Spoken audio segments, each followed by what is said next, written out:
Job share, and this is our political equivalent of job sharing. There are two young people who are sharing his speech. I'll be calling upon them in a minute. But first of all, Katt Cremer.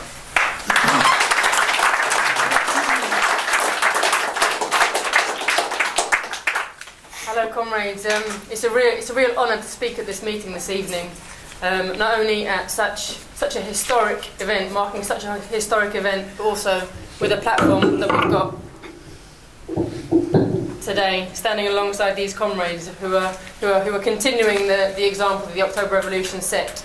It's a great honour, and as Comrade Hapal said, we're going to hear from two other of our young comrades later today.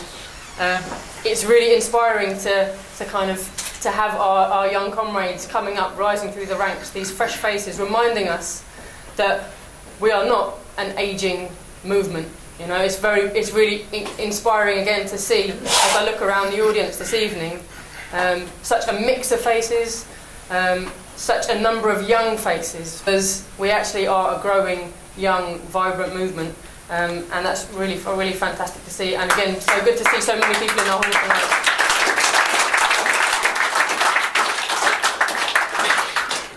So we're here marking the 96th anniversary of the great October Socialist Revolution in a hall on the edge of London on a cold, wet November evening. To some, it might seem a bit odd. You know, I think, well, why do you all come here? Why are we all gathering in this evening? But we have recognised, and I know that all of you comrades who've come here this evening, I hope anyone who watches any of the videos that go out about the event, the historic significance and the reverberations that great October Revolution in 1917 had then and continues to have now.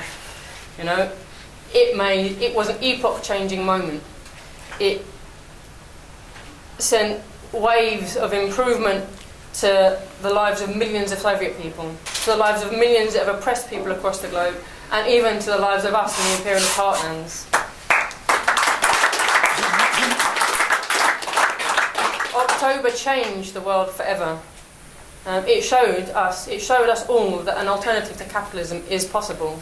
You know, I'm often on the streets in Bristol selling our party paper outside the train station or in a kind of a busy public area, trying to sell a communist newspaper, and you get engaged in conversations with people. It's kind of part of the reason you're there, obviously. And it doesn't happen quite as often anymore. I'm looking slightly older than I did, but it nevertheless happens. And I'm sure some of our other younger comrades still get it, and our older comrades will have had it. You get that kind of patronising statement of, you're a communist in Britain? Oh, when you grow up a little bit, when you get a little bit older, you'll soon realise all these kind of ideals about communism, they'll be tempered by reality. You'll soon see. I remember when I was young and I was a bit naive and kind of idealistic. You'll soon see. And I say to these people, look, we are not idealists. We're materialists. You know, I'm not a dreamer. I'm a student of science. I'm a student of the science of socialism, of the science of Marxism-Leninism, as Kim Il-sung was. We are all students of Marxism-Leninism. After all, Marx, he didn't sit down at a table and go, what do we need? Let's just write a long wish list of all the ideals of what we need for society. He studied the economic system of capitalism. He identified certain laws and truths about the historical development of society, about the capitalist system, understood the contradictions that are inherent in that mode of production, social production versus private accumulation, and realised through that study, through that direct study of the concrete situation in front of him, that it was only through the construction of a socialist society that eliminates these contradictions, that will actually bring the mode of production in line with the forces of production, that we're ever going to be able to take a step forward. So I say to them, look, I'm not the utopian. I'm the realist. We have seen the example, and that's why we're here tonight, of the great October Socialist Revolution, the achievements that were made in the Soviet Union, that there is an alternative to the moribund, parasitic, outmoded system of imperialism. That is possible.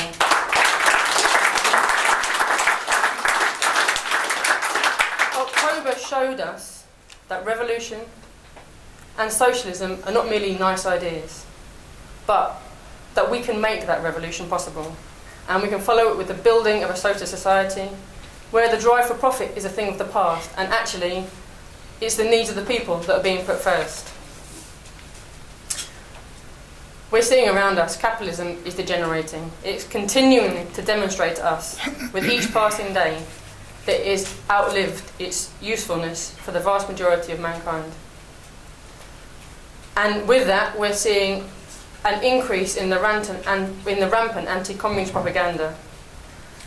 Attacks on the Soviet Union, on North Korea, on the examples being set in Cuba, in Venezuela. All of this propaganda is being built up by the bourgeois press, because these examples have sent the chills down the spines of our ruling class. And it's exactly for that reason that we have to be proud. We have to shout loudly in defence, in support, like our comrades were saying, of North Korea, in support of Venezuela, in support of Cuba, in support of the example that the Great October Socialist Revolution made for us. And that's why we're here today.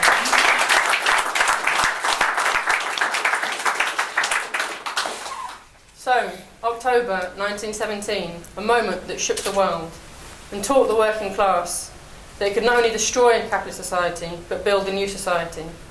This moment unleashed the capabilities of the Soviet people to strive forward for the benefit of the whole of society. It unleashed the most intensively productive and creative wave of human construction that we've ever seen. It abolished discrimination, did away with crisis and unemployment, and was well on the way of getting rid of all inequality and want. Now, socialist construction in the Soviet Union turned one of the most backward countries into a powerhouse of development and progress, lifting millions out of poverty. At the point of the revolution in 1917, the per capita income in Russia was just a fraction, it's 1/10 of that of the United States. By the time of its collapse in the 80s, it was over half that of the United States. But that's not all. The provisions that the Soviet Union that were able to be provided for the whole of society in the USSR gave a security and wealth that was equally unknown, with free healthcare, free education, free nurseries, cheap housing, culture that was developed to an unprecedented level. Under socialism, the whole of society are the ones who are fighting towards the same aim, towards improving the standards of people's lives. Where collective working, decision-making led to collective learning and enabled the society to progress faster and learn more quickly from its mistakes. And in a really beautiful book that you should all read if you haven't already done so, or read again if you have, because it's just very inspiring, by the Red Dean of Canterbury, Hewlett Johnson. The book is The Socialists of the World. He gives this really good overview. Anyway, I'll just read this. This is a quote from Hewlett Johnson. Nothing strikes the visitor to the Soviet Union more forcibly than the absence of fear. The plan removes at one stroke many of the obvious fears. No fears for maintenance at the birth of a child cripples a Soviet parent. No fear for doctor's fees, school fees or university fees. No fear of underwork, no fear of overwork, how refreshing. No fear of wage reduction in a land where none are unemployed. The plan creates a new sense of ownership and responsibility. The knowledge that every man, woman and child has a place in the plan and a share in the products created, a real sense of ownership. Peasants, artisans, students and children speak of our country, our factory, our store, our metro. I mean, how refreshing, how inspiring is that? That quote is just beautiful. And that's what someone from Britain, a Christian from Britain who went to see the Soviet Union, was taken aback with. This example this is what we are striving for. Living in a society where your contribution, your work is actually benefiting not only you, but everyone else around you, where you have a real stake, a real involvement, and as he says, a real share and ownership in society. It's just inspiring. Don't have to say anything more, really. So the Soviet Union, moving on a little bit, was able to get rid of unemployment, which when we look around today and you see just the rampant increase in the number of people who are being flung onto the unemployed heap in Britain, while everyone else is equally being pushed down to work harder and longer hours for worse and worse pay. Whereas in the Soviet Union, almost a century ago, they were able to get rid of unemployment. And Stalin, I think that says it all really. In 1933, when he's talking about the results of the first 5-year plan in the context of getting rid of unemployment and what was happening in the rest of the imperialist capitalist world, this is what Stalin says. Look at the capitalist countries. What horrors are taking place there as a result of unemployment?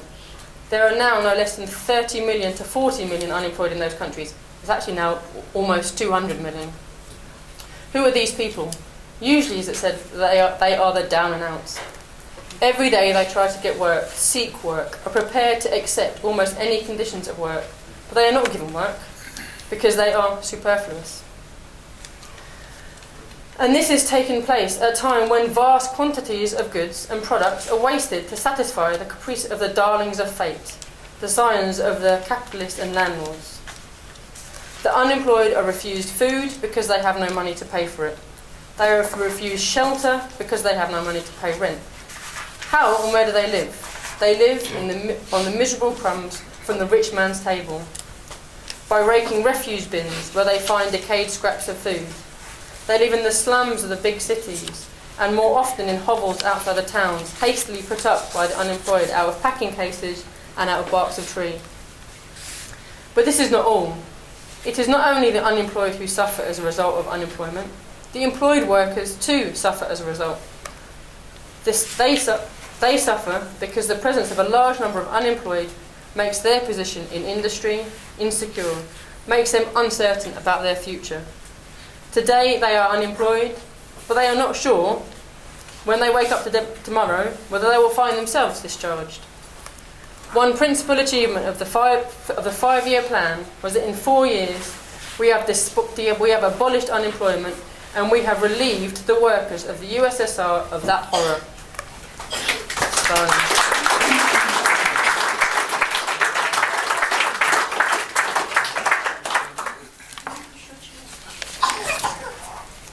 Not only did they get rid of unemployment, but they also were able, as part of getting rid of unemployment, able to really eliminate the full discrimination of women, not just through introducing them into the world of work, into all areas of industries, breaking kind of the stereotype of what's a man's job and a woman's job, but also really by practically providing the facilities that relieve the burdens of housework.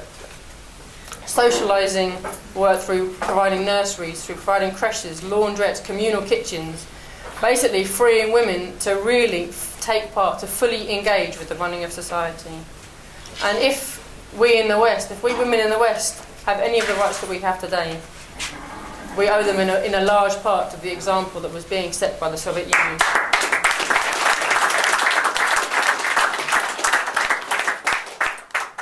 Indeed, the trail that was blazed by the Soviet Union in all areas of society spread across the globe. And in Britain, what is held up as the great achievements of the welfare state was actually really in part due to the example being set by the Soviet Union. Not, as many on the so-called left would have us, as a result of the desire of the nice Labour Party to look after the interests of the working class, but directly in response to the constantly rising standards of living of the people in the USSR in the 1930s. As an example that no capitalist country wanted anyone in their heartlands to follow. In the 1930s, while the rest of the world was in the clutches of economic crisis, it was the USSR that was inspiring a vision of what socialism could offer, that was further compounded then with the Soviet victory against Nazi fascism in World War II. And we've already seen the fantastic speech, an inspiring speech by Stalin, and Comrade Brava has given us a good account of the achievements that were made in what followed when that historic victory of the Soviet Union stemmed the tide of the Nazi fascist war machine, completely turning the tables on this alleged invincible master race when Stalingrad 70 years ago They were victorious, and then finally leading to raising the red flag above the Reichstag.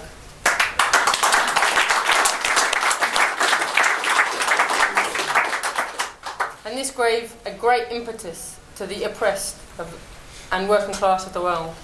And it's been said before, if the First World War ushered in the Great October Revolution, the Second World War gave birth to an entire socialist camp, encompassing a third of the globe and a quarter of the world's population, shaking imperialism really to its foundation.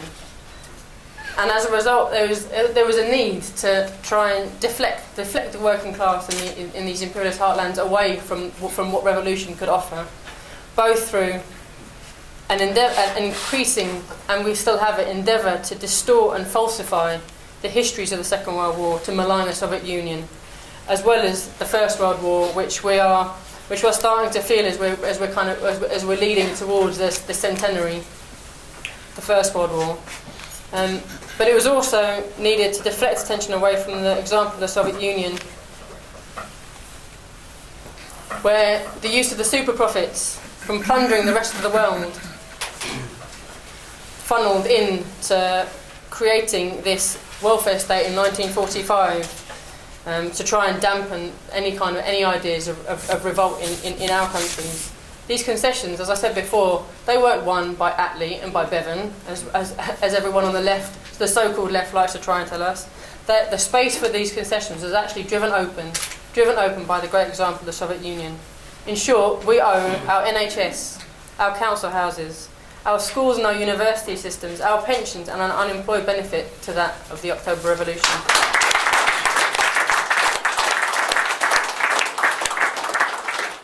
In the Soviet Union, these provisions and benefits were part of a planned economy. They were what the economy was striving towards. In Britain, the welfare state that is clung so dearly to by the so-called left as an example of what is achieved by the right kind of capitalism with the right kind of pressure are actually nothing more than temporary pacifiers. And we are seeing now just how temporary these are. The collapse of the Soviet Union under Khrushchevite revisionism in the late 80s and the deepening economic crisis has made the need for the welfare state less crucial. And lo and behold, are we seeing privatisation taking hold, going rampant across all of the social provisions, bringing wholesale destruction to the very foundations of health, education, housing, any of the benefit systems that the British worker once believed we had won for good. This destruction is actually a sign of the capitalist crisis. But with this crisis, it's plunging people deeper and deeper and further towards the point where actually, as Marx said, we've got nothing to lose but our chains. And that's where our opportunity comes in.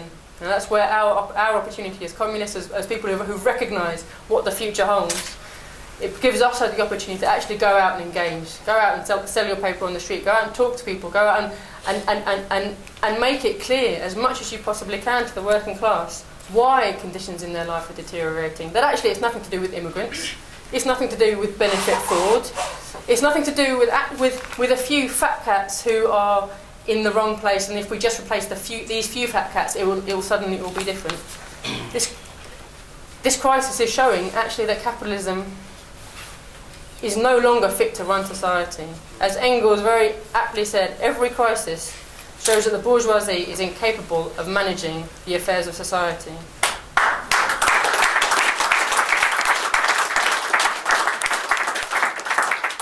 We need to be out there explaining that collectively we have the capability to make a change in society. Lots of people will say, oh, yeah, but revolution in Britain, that's never going to happen. It's not right. But one of the biggest obstacles we have to revolution in Britain, and we've heard about them a little bit already, is the influence of social democracy in our movement. How often are we kind of asked when we're working, why do you keep going on about the reactionary influence of the left Labourites or the Trotskyists or the revisionists? Why don't you just stop squabbling like children and turn your fire on the real enemy of capitalism? Well, again, we can learn from the example of October and the struggle that the Bolsheviks were waging in the lead up to 1917 they were facing exactly the same problem, exactly the same pernicious influence in the working class movement. And just a direct quote from Stalin in relation to this struggle they were having against the Mensheviks and the socialist revolutionaries. Stalin outlines, so this is in the lead up to the 1917 revolution, many people at that time did not understand the specific feature of the Bolshevik tactics and accused the Bolsheviks of displaying excessive hatred towards the socialist revolutionaries, who were actually a petty bourgeois party who were riding on the backs of the peasantry, and the opportunist Mensheviks, and of forgetting the principal goal. That's exactly what we're told now. He then goes on to explain, after 1905, the fight was no longer between Tsarism and the people, but between the bourgeoisie and the proletariat. In this period, the petty bourgeois democratic parties, the parties of the socialist revolutionaries and of the Mensheviks, were the most dangerous social support of imperialism. Why? Because these parties, the parties of compromise between imperialism and the labouring masses, naturally the Bolshevik at that time directed their main blows at these parties. For unless these parties were isolated, there could be no hope of a rupture between the labouring masses and imperialism. And unless this rupture was ensured, there could be no hope of the victory of the Soviet Revolution.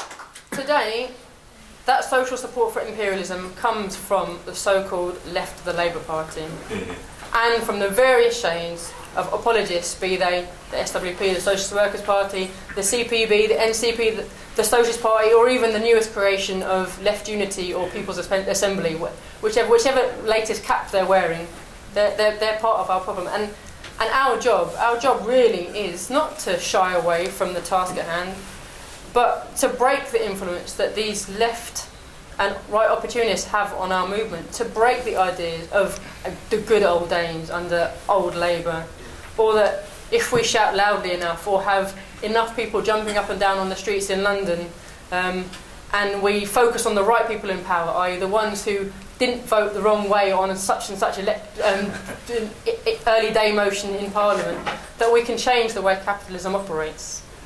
We can no more change the way capitalism operates than a leopard can change its spots.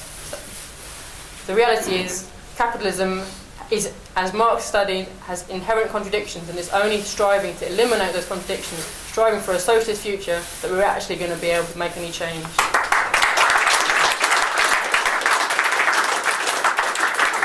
Like I say, so these apologists for imperialism in our movement, we have to tackle them head on, just as the Bolsheviks did with the socialist revolutionaries and the Mensheviks. Because we've seen firsthand over the effects of their politics, for example on the anti-war movement, where this movement has been dwindled from the 2 million that they like to remind us that was in 2003. They remind us over and over again about the success of the 2 million. Well, that 2 million is nowhere near the number that it was then. This is dwindled, not because there are no wars to stop. No, it's far from it. We've been seeing how imperialism is rampantly going to war. Actually, it's because of the bankruptcy of their politics, where they see, as we've already heard, that the support for the Labour Party, support for the stooge of imperialism in our movement, is more important than support for those who are actually fighting imperialism. The support for those who are actually resisting occupation, who are resisting imperialist war in Iraq, in Afghanistan. The support for independent governments who are standing strong in opposition to the kind of hegemony of imperialism under Libya or in Syria or in Iran. They are happier to have at the head of the anti-war movement a representative of the Labour Party than they are to stand side by side with the people who are actually fighting.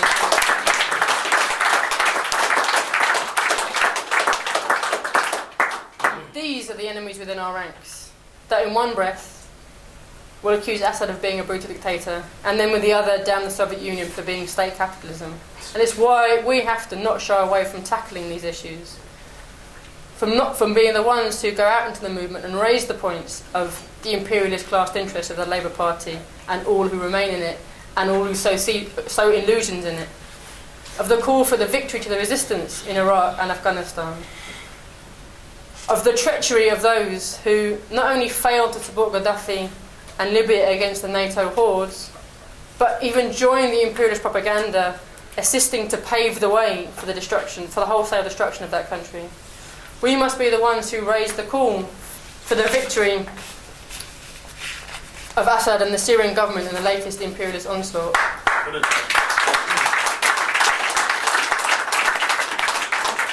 And who proudly spread the example of the Great October Socialist Revolution as a beacon of what is possible. Social democracy's pernicious influence assists in perpetuating that myth that there is no alternative to capitalism. Now, October is the example our rulers want to keep from us, and social democracy is a fundamental tool in their arsenal. Now, there's a great film from the 90s, The Usual Suspects, and there's one line in that film that always sticks with me. It says, "The greatest trick the devil ever pulled was convincing the people he didn't exist." For us, the devil is none other than capitalism. And the greatest trick capitalism is trying to pull, and has always been trying to pull, and will continue to try and pull, is convincing us that there is no alternative to the system. That capitalism may not be great, but it's the best we can hope for. You know? How many times have people said, "Oh, well, communism is a nice idea, but in practice, it just doesn't work." They don't even qualify it with anything. They just make this statement and feel that that's enough to win the argument. The bourgeoisie, through the education system, through the medias, through the lackeys in the so-called left, are constantly trying to instill us with this idea, trying to convince us that the Soviet Union was a failure of such epic proportion that it's not even worth studying. That Stalin was a butcher who ate babies for lunch and then personally annihilated half of the population of the Soviet Union. That the shining example of the Soviet Union, the Great October Socialist Revolution, is a myth propagated by Stalinist fanatics who are deluded and cannot be trusted. Well, comrades, we are not deluded fanatics. We are supporters of Stalin as the architect of socialism, and we have seen through these bourgeois lies. We have studied the accounts of life in the Soviet Union and the achievements made. And that's why we're here, to counter this myth that socialism is a nice idea in practice. In theory, but in practice it doesn't work. Whoops, wrong way around. You know, the ruling class want us to be resigned to our fate, to accept the attacks on us without question. They want us to bear the burden of their economic crisis, to take the food from the mouths of our children and the books from their hands, to turn off the radiators in our retirement homes. You know, they want us to feel that it is we, the multiplying poor, who are a burden to them, the job creators, so saying. They basically want to hide from us the truth that all their wealth is created by workers at home and abroad, and that without them clinging onto the fruits of all of our labour, we could actually enjoy access to a decent, civilised, constantly rising and truly human level of existence.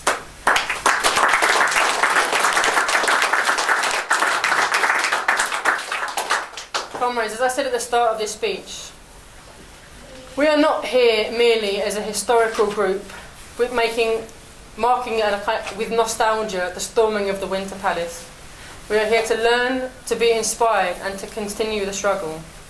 After all, we're all part of this society that is devastating millions upon millions of lives. Opening our eyes to the realities of what the Soviet Union achieved is one step. The next step is putting that into practice.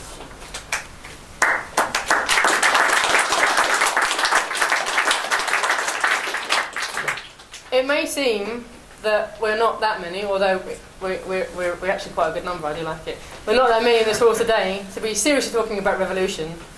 But we also have to remember that everything starts small. All parties and movements start small.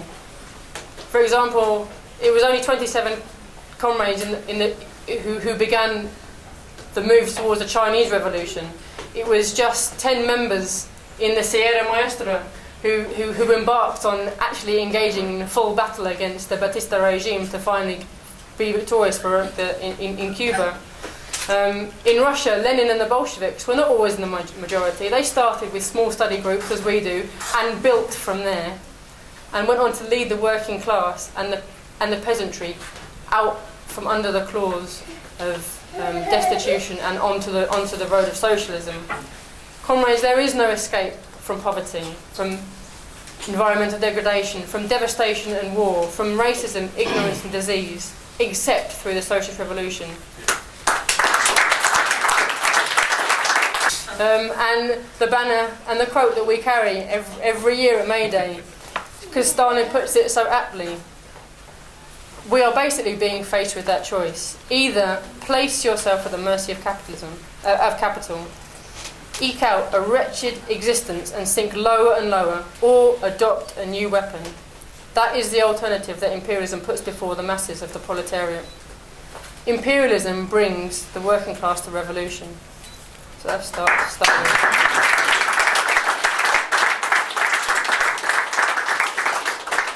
And while imperialism brings the working class to revolution, it's the vanguard party that leads them, like the Bolsheviks in 1917, that leads the working class to revolution.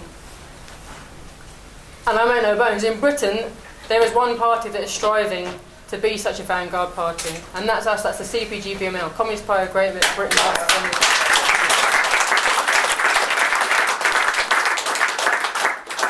For any of the new faces, and for any of the other faces who've come but have yet to join, I really ask you tonight to seriously consider joining us in that task of developing this weapon of organisation.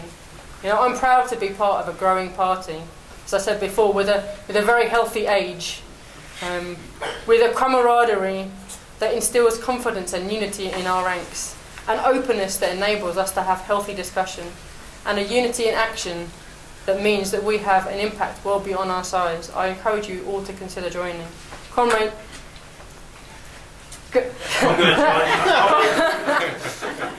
Comrades, October showed us what is possible. It is now down to us to join that struggle, to build a voice for the working class, and to march forward towards revolution in Britain. This is it. I'd like to thank you for listening to me, and to leave you with the words of Lenin when he was talking to workers on the 4th anniversary of the October Revolution. It says, "We have made the start, the Soviet Union. When, at what date and time, and the proletariat of which nations will complete that process is not important. The important thing is that the ice has been broken, the road is open, the way has been shown. Long live the October Revolution."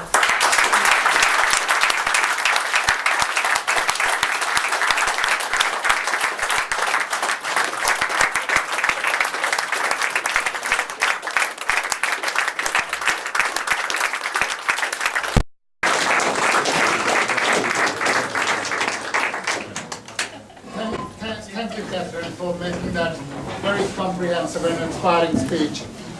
Everybody enjoyed it and learned from it. And I would think that she gave you very sound advice. If you haven't yet joined our party, please join. You don't argue with it. I'm very pleased now that our Cuban comrade from the Cuban embassy, Comrade Jorge Luis Garcia, counselor from the Cuban embassy, is with us, and I'd like him to deliver a brief solidarity message. Comrade.